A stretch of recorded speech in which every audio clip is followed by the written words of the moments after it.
All right, welcome back to the Career Bound by Praxis podcast. Excited to be here today. Today we've got a guest. Very excited about this one. So I want to introduce Jed Mahrle. Jed's the founder of Practical Prospecting, an outbound consultancy that helps startups create outbound systems that generate qualified meetings. He's also the creator of the Practical Prospecting newsletter with over 20,000 subscribers and also happens to be a Praxis alum. So super pumped to have you here, Jed. Thanks for being available. Yeah, man, super happy to be here. Thanks for getting my last name right too. I always get nervous about that because sometimes people say Marl, so I appreciate you getting it right. Yeah, I may or may not have been studying a couple videos to make sure I pronounced it right. But Yeah, no, appreciate it, man. yeah, so we can get right into it. We got a bunch of solid questions here. I'm looking forward to picking your brain. I think we'll just start out with kind of obviously you went down the sales route. So what did it look like landing that first sales role? Yeah, absolutely. So, like you mentioned, I went through Praxis. I think it was 2019, like beginning middle of 2019. And I'll just give a little bit of a background on how that process went. I'm sure a lot of the audience is like relatively familiar with Praxis and the program. I know it's changed a lot. But for me, I was trying to get into marketing. So like I didn't like the idea of sales at all. My passion and everything I like to do was more on the like creative side of things. I like the idea of content, writing, all that stuff. I had been writing for a while prior to like looking for a career to start up. And so I tried for like 2 months trying to get a marketing role. And I think I interviewed at like 10 different places. I was doing random projects and like trying to help with whatever I could. I just wasn't getting anything to stick. And so I kind of like decided to open up to trying to get sales roles. And to be honest, I was like really like half-assing a lot of the interviews for the sales roles I was trying to go after because like I really didn't want to do it. And I hated the idea of cold calling and everything. And then there was another Praxis alumni, Nick Arl. We're still good friends, and he had went to go work at PandaDoc, and he was like, "Hey man, like you should come interview here," and he got me an intro. Uh, and so I ended up interviewing. I didn't think I did very well. Like to be honest, I did not think I was going to get a job offer. And they were at the time in office in Florida. I lived in Michigan, and then they made me the offer, and I had like a week basically to decide and move down to Florida. I was like, oh, this is real. And after like 2.5 months of interviewing, I was like, you know what, I just got to do it. And so, Yeah. in terms of like how I actually landed that role, though, I mean, there was a lot of stuff that went into it. You know, I was doing a lot of prep for call role plays and things of that nature. I did a little project where I helped them kind of write an email sequence and showed them in terms of like creating a video of how I would actually prospect for them. So, I mean, the SDR role, I think it's very much about showing them during the interview process how you Yeah. can be an SDR once you're there. But yeah, that's how I landed my first sales role. And there's a lot that happened after that, but it was definitely an interesting journey. Yeah. No, totally. I feel like that's like that. But a lot of the Praxis stories are like that, kind of landed in the role and didn't necessarily mean to, but also Yeah. A lot of SDR stories are kind of like that. But I guess so. You said you were more interested in going into marketing. That was kind of your goal, kind of like Yep. copywriting. What Obviously now you've been in sales for a long time, but what did you start to like about sales right away? What do you like about it now? What kind of like what shifted your mindset on it? Yeah, I think my mindset shifted like very quickly. So I was like the first 2 weeks starting in the office, um, I was very young and it was all brand new to me. I was like probably the most anxious period of my life, like that first couple weeks to a month. And so that was a lot. But I think like I'd always been a competitive person. I know everyone said like, if you're in sports, like it translates to sales and all that sort of stuff, but it is Yeah. very much true. Like I took basketball very seriously. And then I learned that I wasn't going to be able to actually play college basketball, wasn't quite good enough. And so I quickly kind of translated that energy towards sales. And I think it was more so like the dopamine rush of like as an SDR booking a meeting on the phone, right? And like seeing that recognition from your colleagues. And then we were doing competitions and stuff for who can make the most calls, who could book the most meetings. And I very much kind of attached myself to that. And it was like, yes, there's this anxious side of it of like making calls and getting rejection every day. But the repetition of having that fulfillment of getting the meeting, getting the good connection, that's what kind of kept me coming back. And I do think sales is honestly like the best entry level role because it doesn't require a lot of like extracurricular knowledge, if you will. You know what I mean? Like it's more so like how quickly can you pick up on things? Um, how quick of a learner are you? And how determined and how much can you keep kind of getting back up after you're rejected? And so it's really just like if you can master soft skills and really focus on that, it's very, I don't want to say easy, but it's very it's something you can pick up pretty quickly and Totally. start getting good at. That's something we were saying a couple episodes ago. Like, there's no better, like, I just take the SDR role as an example because, like, that's what most people think of entry level sales role, at least tech sales.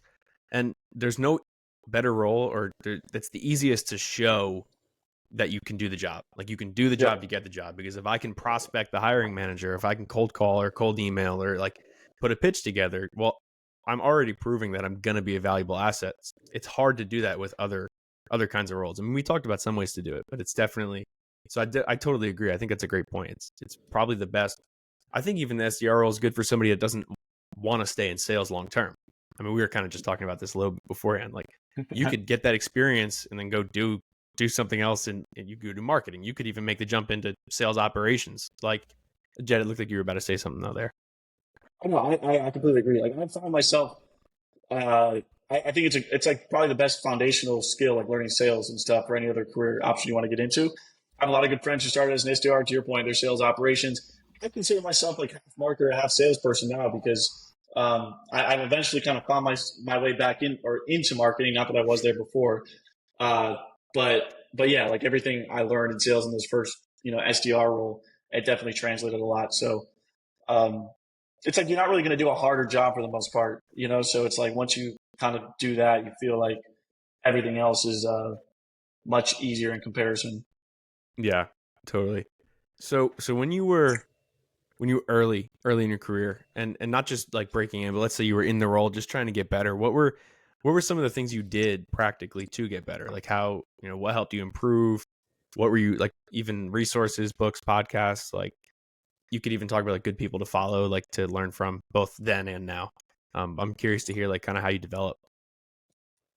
So I think this is the biggest thing that I think has gone away. But I think if you are trying to get your first sales role or SDR role, you should look for something that's in office or hybrid or something like Hmm. that because nothing helped me accelerate like my skills in terms of cold calling specifically. And I will say 2019, being an SDR in 2019 versus 2024 is completely different, and I'll share why. But cold calling is still always going to be important. Nothing helped me become a better cold caller like calling in front of people who have way more experience than me, and then like getting that instant feedback and just hearing all day everybody else on the phones. Nothing compares to that. And there's technology now where you can get in these digital sales rooms and hear everybody else's calls, but it's just not the same.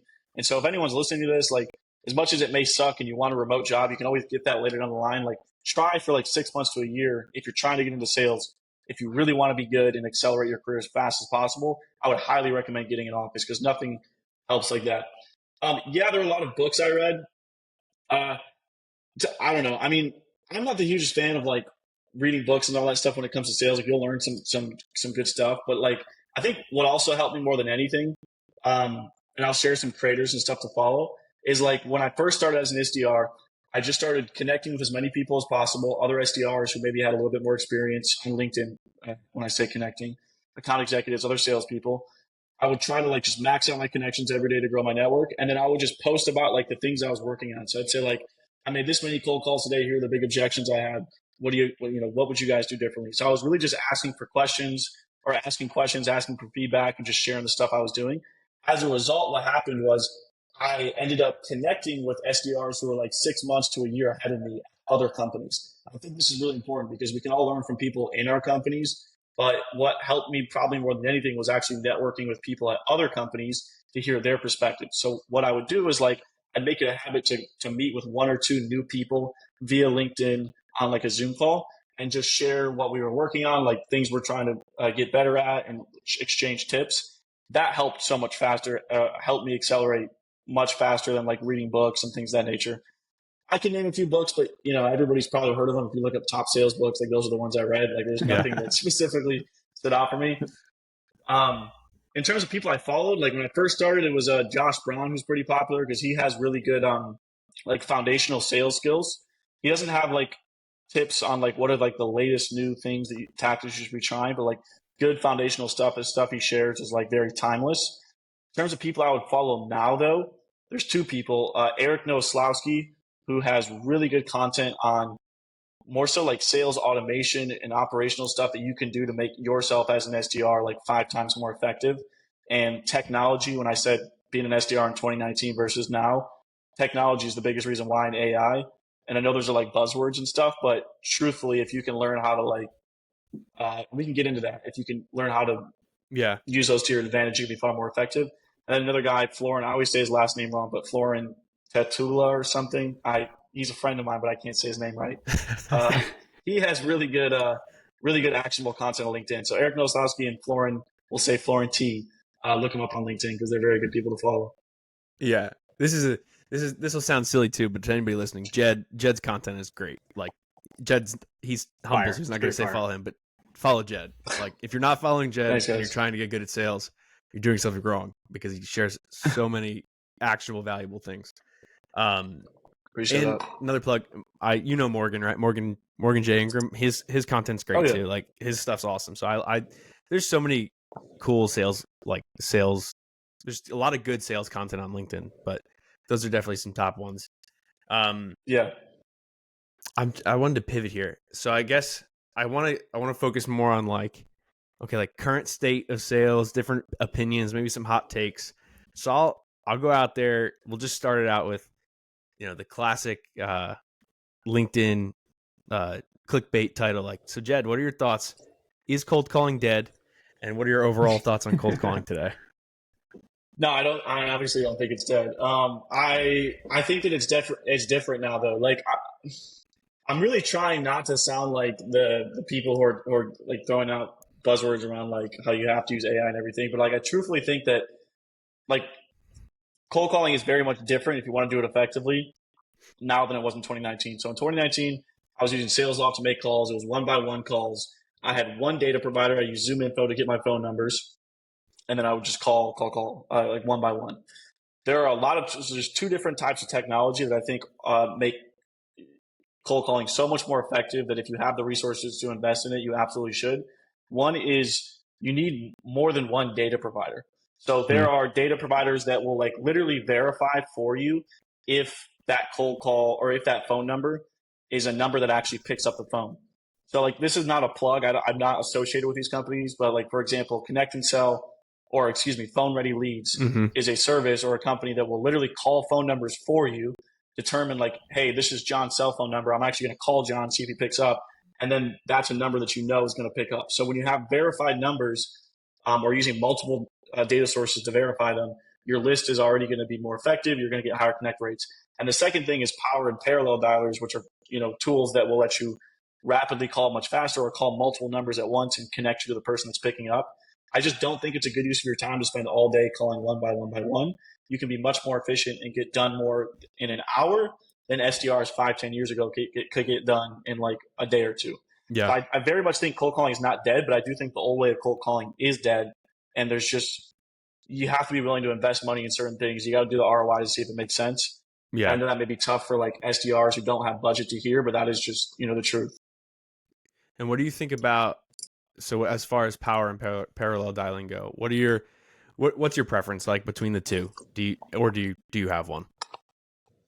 I don't really have a preference. I mean, it's just about connect rates. Like if you're calling into a market where the connect rates are super low, if you're calling like IT, for example, doesn't pick up their phone, or calling CIOs and stuff, people do not pick up their phone that much. So you probably want to lean towards like a parallel dialer.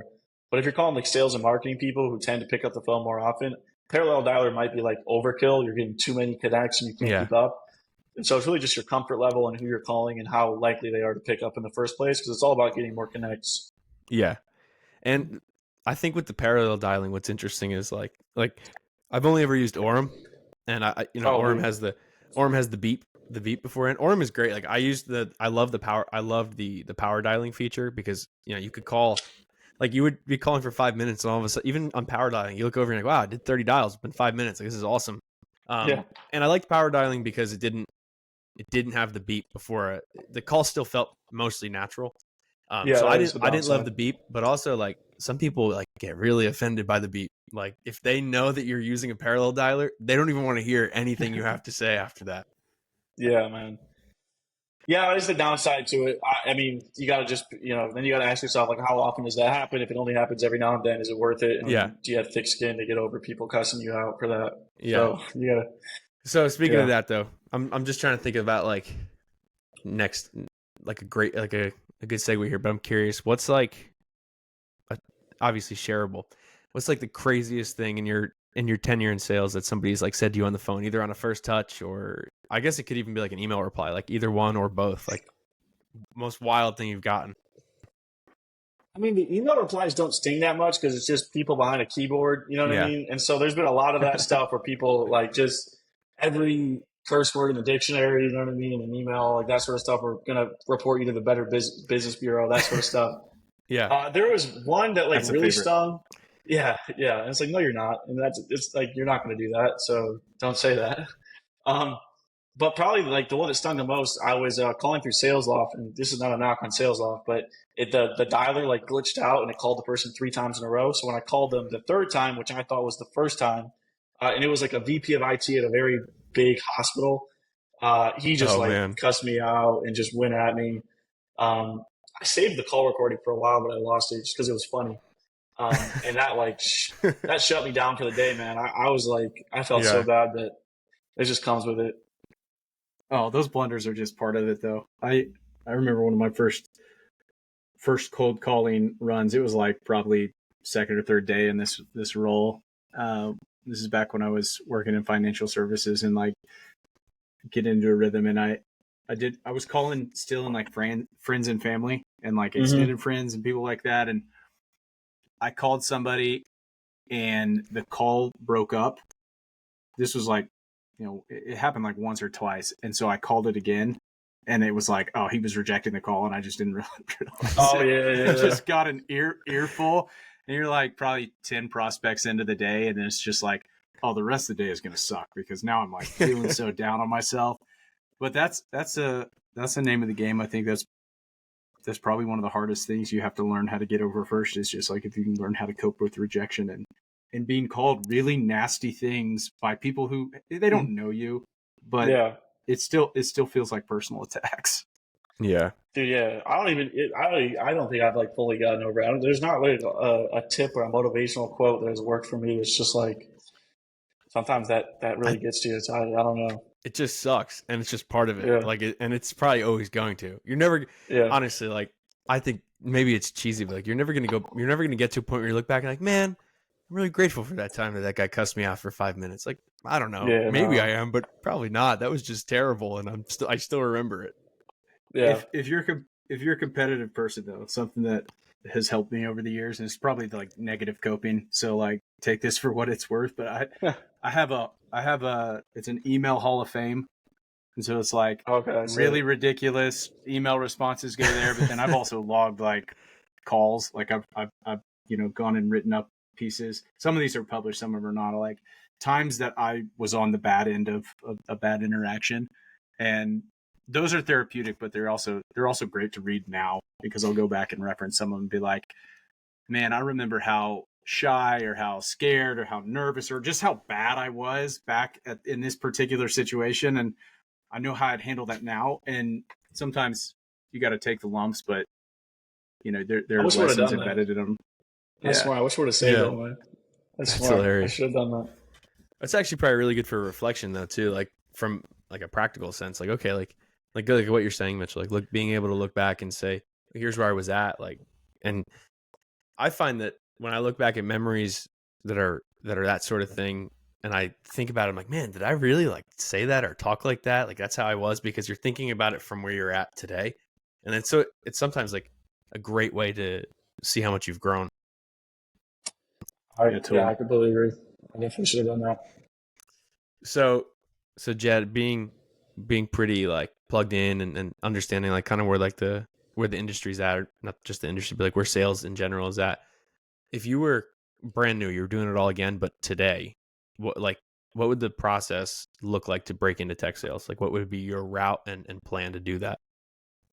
Yeah, I just wrote a newsletter thing about this because I was talking to a couple people who were trying to do that, and like reality is I haven't broken into tech sales in like 5 years. So like anybody listening, like understand that, right? Like this, a lot has changed in 5 years. So this may not be like the best advice in the world, but I have like coached a few people and this has helped.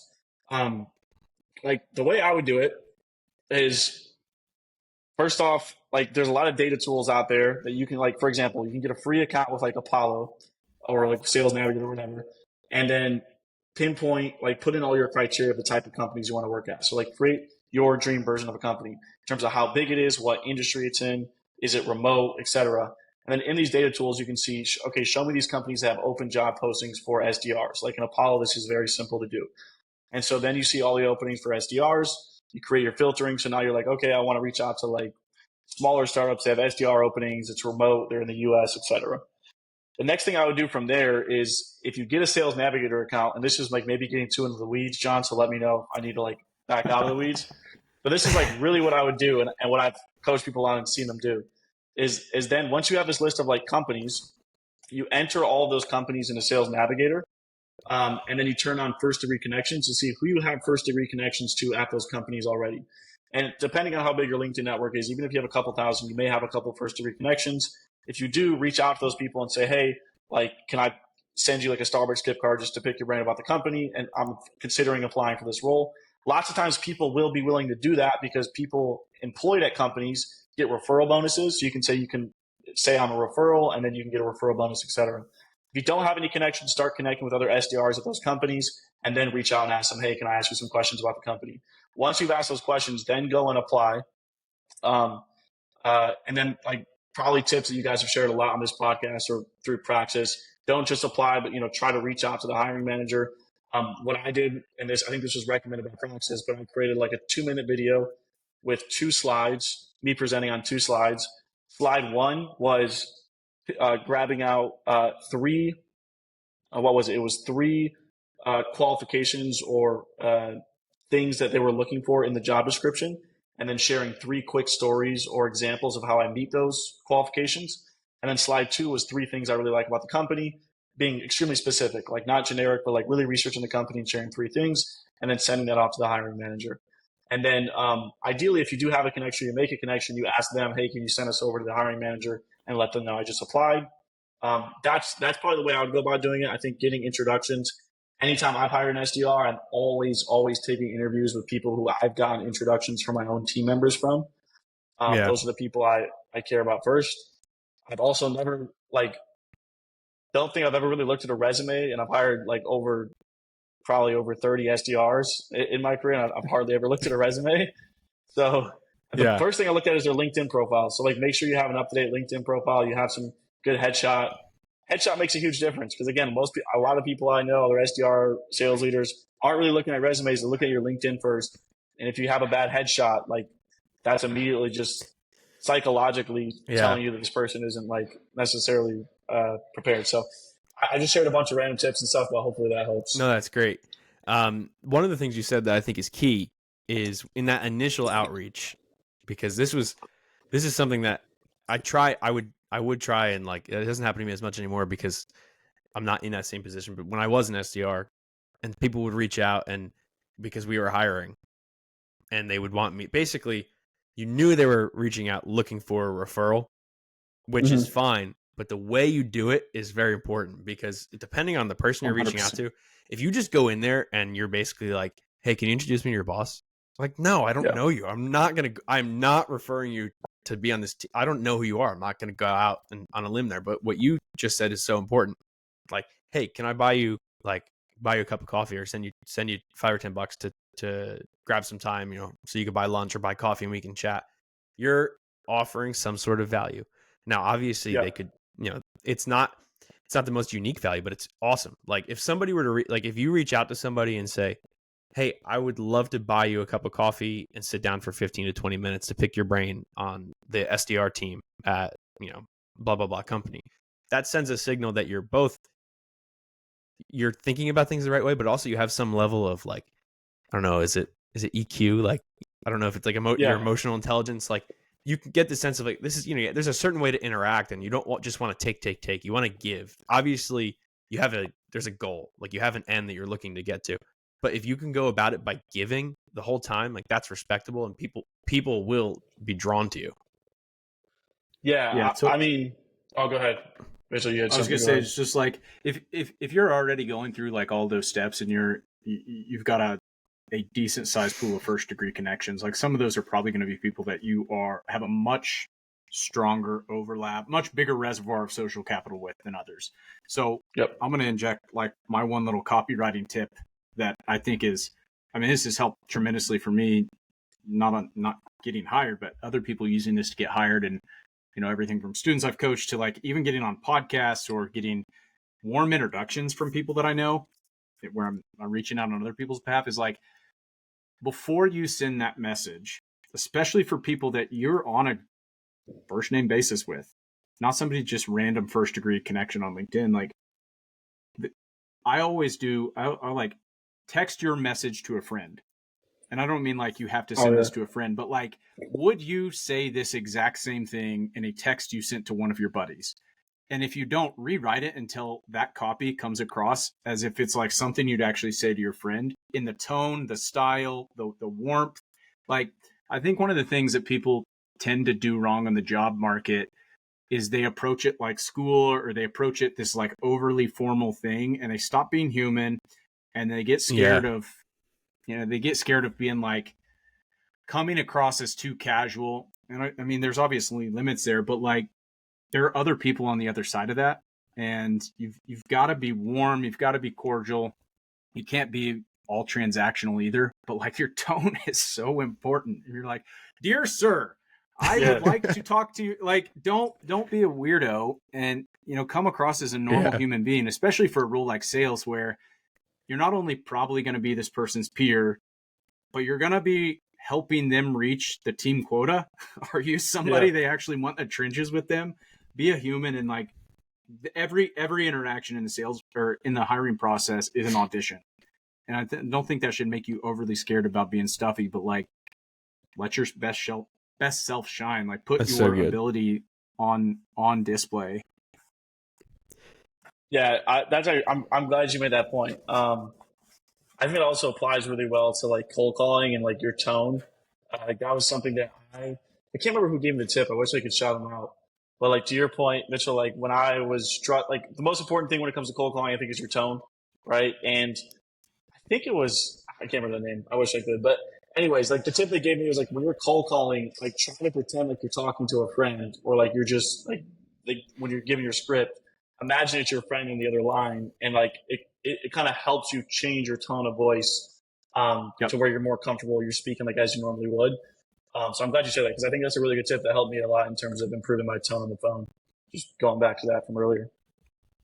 Yeah. Well, it's just like the whole thing is like there's this whole it kind of like meshes with Mitchell with the idea that we've been talking about of work-life balance. Like you don't have to have this like weird professional persona. Like it can just be you. Like obviously you want to carry yourself, you want to respect people, but you don't have to have like some alter ego, like you're like work Batman or something. Like you could just be normal. Like talk to people like they're people. Don't like don't start emails with I hope this email finds you well. Like would you ever send your friend a text like I hope this text finds you well? Probably not. If you do, like Yeah. you got it, but I don't think that I would reply to that text. Yeah. So yeah, it's There just so are interesting. totally few and far between scenarios where you actually have to like put yourself in like, okay, I'm in a different mode with this particular line of communication. I need to be like the professional customer service person and like put myself in a different headspace. My wife used to give me so much grief about this, like Yeah. 4 or 5 years ago, and she would tell me sometimes, she's like, you just really were putting on your voice on that call. I could hear you through the wall, and I think sometimes you gotta be aware of that. But it's such an important thing, and I think this transcends sales. This is like a good career skill, especially in the world of remote work. Is like you've got to be able to bridge that gap between like this is who you are at work and this is who you are as a person. I think if you really want to be able to have maximum ownership and agency over your life and career, it's like you have to find a way where there's like a better integration versus like I've compartmentalized who I am at work and everything that I am at work, and then I'm a totally different person outside of that, because that gets exhausting. like the switching back and forth between your different selves. Yeah. And it's totally exhausting too, even on a call. Like you'll get off a call sometimes and you'll just be wiped because like you were putting on a front the whole time. It's something you got to get over. And I think that's a common mistake when you're early in your career too, is you're like reaching and trying to be something that you're not quite yet. But it takes true mastery of the craft to get to a point where you're just comfortable and you're yourself on those calls, and you're the same person on the podcast and the customer service calls and the sales calls and like your interactions with your friends and family on the weekend. Like that's something I think is a good bar to aim for, though. Yeah. I will say though, bringing objection handling into like not sales calls can be tough. My wife is not happy when I handle her objections because they're usually it's pretty effective, but she doesn't like it. So that's when I definitely leave. I definitely leave on the phones. Sometimes losing or sometimes winning is losing. And outside of. So Jed, let's I guess we want to dial in on more like the career growth again. Let's say you're already in your career. Let's just say you've been an SDR for 6 months to a year.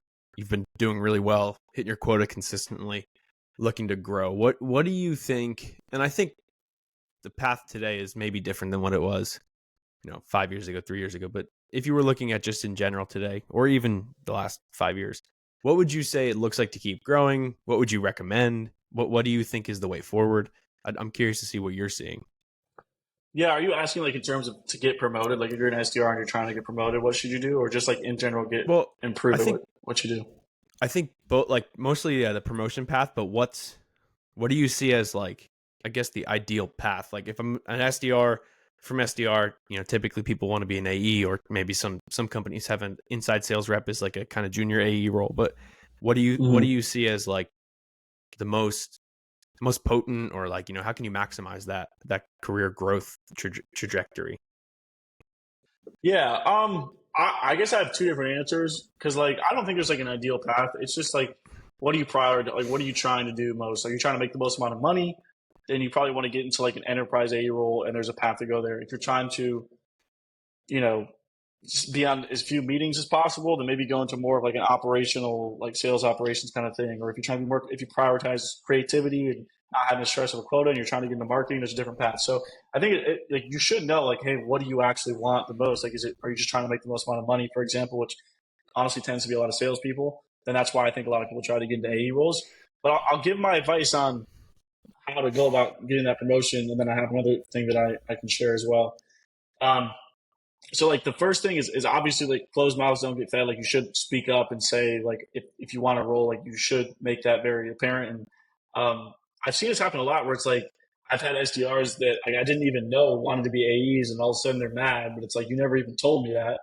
But at the same time, like having I'll bring the word up again, like emotional intelligence of like when to ask for it. Like I've had SDRs who hit quota 1 month and they're like, hey, how do I go about being an AE? And it's like, that's just like, you got to know when to ask and how to ask the right way. And so the first thing is like, prove that you can consistently hit quota, right? Do that for a few quarters. The second thing is like, understand what is your manager, like, or your future manager value most. So if you're trying to be an AE, who would your manager be? If you were an AE, like who is the AE, the sales leader for that team? Try to like connect with them, whether it's like reaching out on Slack and just trying to learn more about their team, but understand like what do they value most. So like I'll give you a very clear example. When I was first started at PandaDoc, I wasn't actually an SDR. I was what they called like an MDR, which was somebody who was like basically a junior SDR. I wasn't able to get promoted. I wanted to get promoted into a full-time SDR role so I could, be a full-time SDR. Like I was on a paid per hour kind of thing. And so the manager for the SDR team, whether it was right or not, like he valued people who made the most amount of cold calls. Like he just wanted to see cold call volume. Like that was what he cared about more than anything else. And so as an MDR, I made it my goal to out-call anybody on the SDR team that was a full-time SDR. And so, and I learned that just by talking to him and saying like, hey, what would it take to be on your team? Like, what are the things that are most important to you? What are you guys trying to improve on? And that was the biggest thing I try to focus on. So like understand what your manager cares about or your future manager cares about, and like make that very apparent and obvious that you're working on that and you're focusing on that. So like that would be like my biggest thing in terms of how to get to that path. But obviously focus on hitting your number first. Um, in terms of like how to really like future proof your career, I don't know if that's exactly what you're asking, but like just something that I think is important to mention if you really want to like grow in a sales role. Um, AI and automation and technology is becoming like just far more relevant and important. And the more you can educate yourself on how to use these different tools, like there's a tool that comes up now all the time on LinkedIn called Clay, Mm-hmm. which is a really powerful tool. And I think the SDR role specifically is becoming more and more technical, like far more technical. And the best SDRs I've seen now are people that really know how to use these different tools to their advantage. Like Clay, for example, is a tool that integrates with like 75 plus different data providers, and you can use it to build like hyper specific lists and automate like personalized messaging, for example. But it's a complex tool and it's hard to understand. So like really try to educate yourself, take courses, listen to podcasts, join webinars, network with people on how you can best use AI and automation to make yourself far more efficient. Because I see a world not too long from now, 5-10 years, where the amount of SDRs in the workforce is going to shrink Yeah.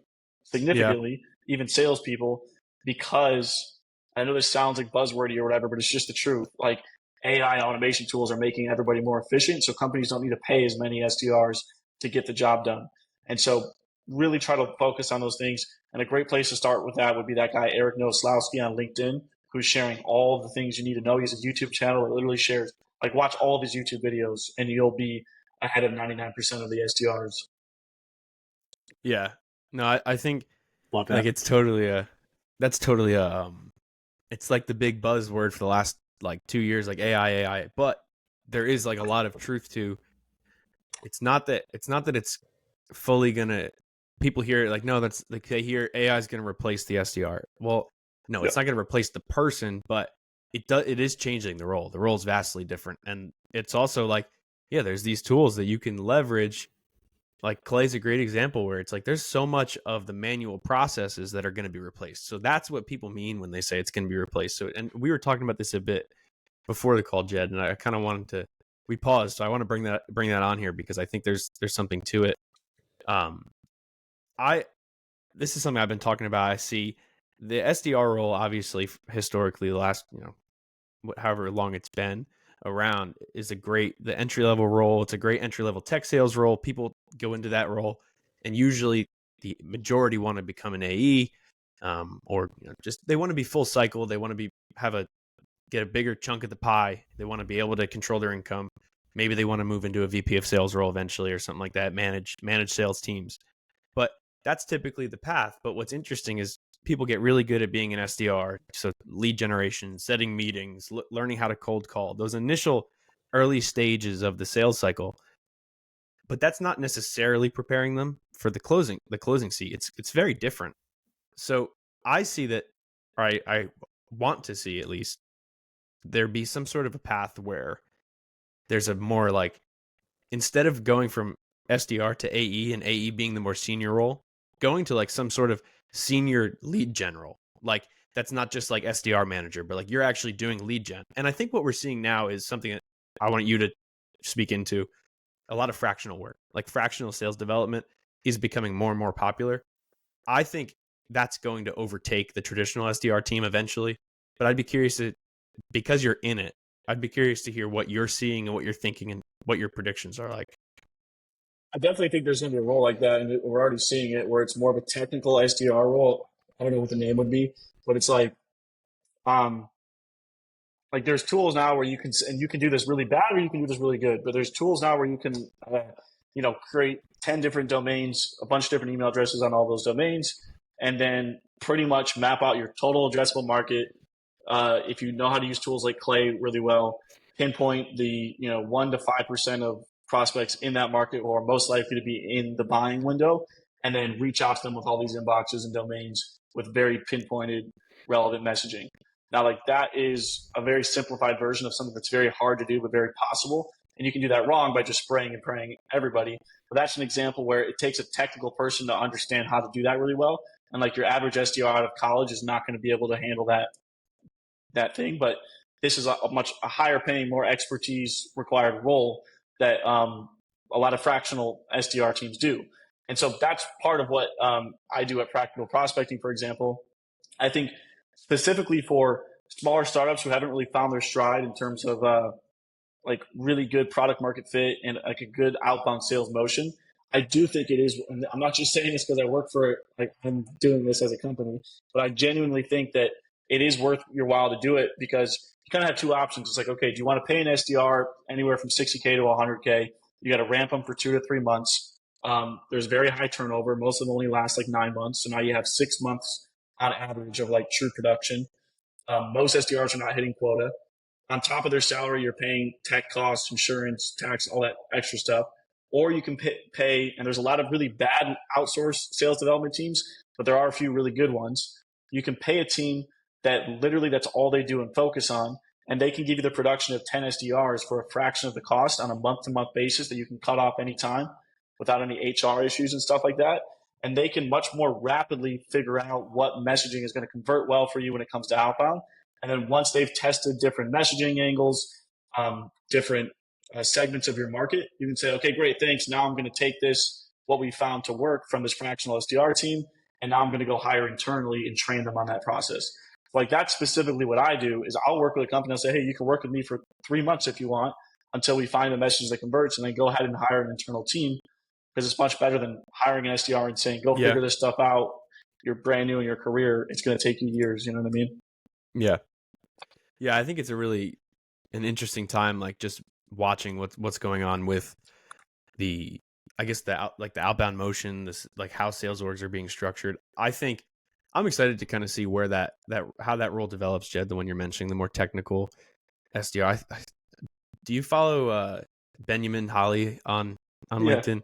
He posts all kinds of stuff about Clay, and it's like, wow, like this is a complex tool, but it's super powerful, and the use cases for it, I don't fully understand it, so I'm only speaking from a pretty abstract point of view. But like the use cases, there's so many, and seeing what he's doing and like how he's he's developing something there that I think is really cool, and like kind of is, I think, a mirror, like it's a fragmented image of what that role might look like moving forward.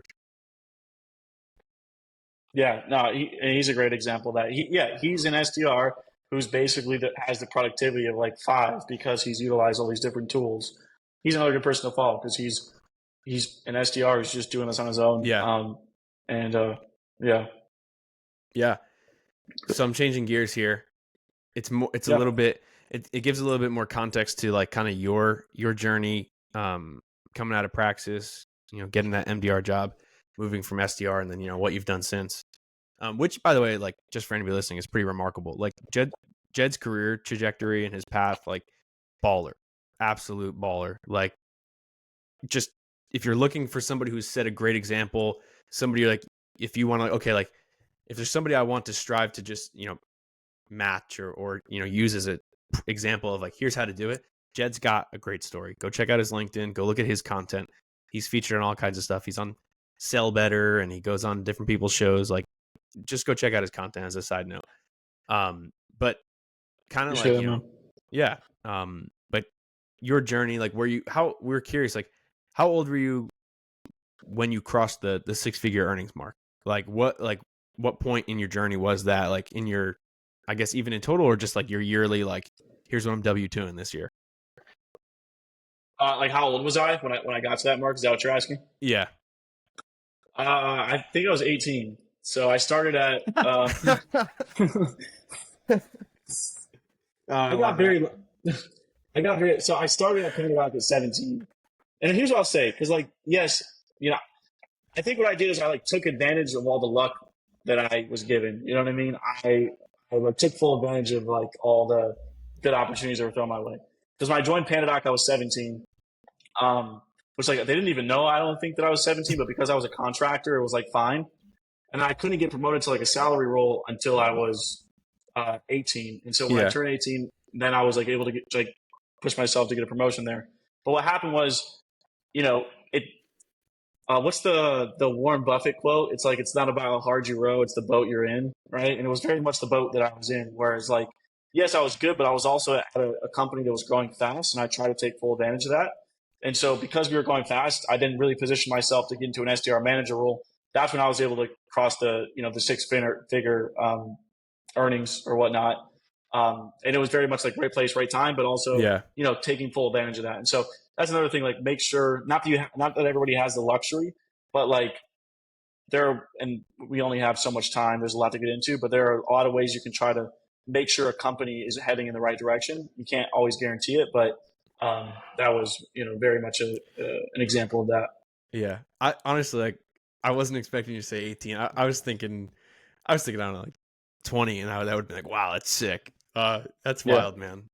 Yeah, I you're knew it was totally, early, but I didn't know it was that early. yeah. That's awesome. Yeah. I mean, you're No, I totally right, though. appreciate that. Thank you. It's definitely situational, and circumstance is always a part of it. But you can control what you can control. Like, don't knock yourself too much. Like, not everybody would have handled that and taken advantage of it the way you did and made sure you made the most of it. So, like, that's another just like great example.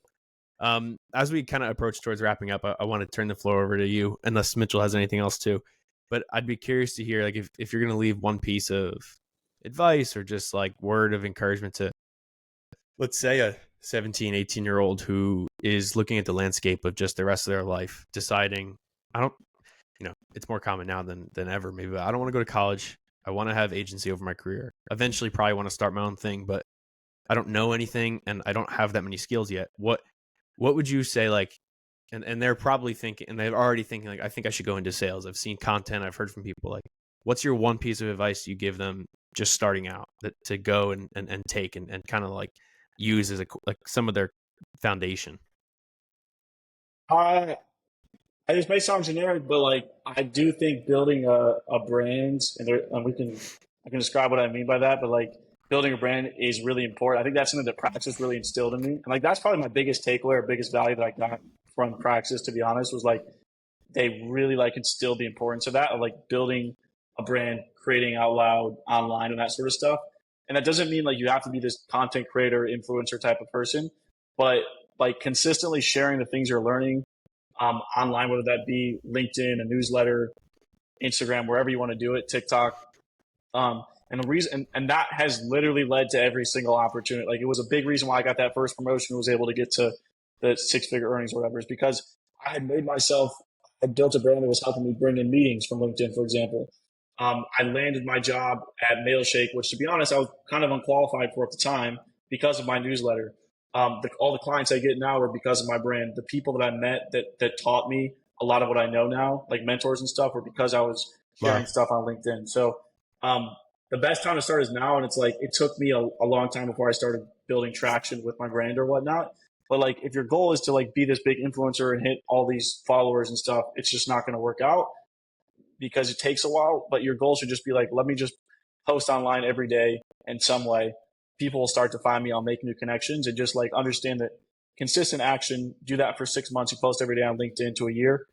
Stuff's going to start popping, and like you'll find new opportunities. You'll connect with new people. I think that's the biggest thing because it's not hard to do. You just have to focus on it. Let's go. Yeah. Well, Jed, thanks a ton Great for advice. Yeah, seriously. Thanks a ton for coming on the show today. I had a blast. Mitchell, I'm sure you did too. Yeah, appreciate you, Jed. Dude, yeah, of course. Great to see you guys. Mitchell, always good to see you, man. It's been a while. Likewise, man. All right, that's episode 3, or that's our third episode. So. Oh yeah.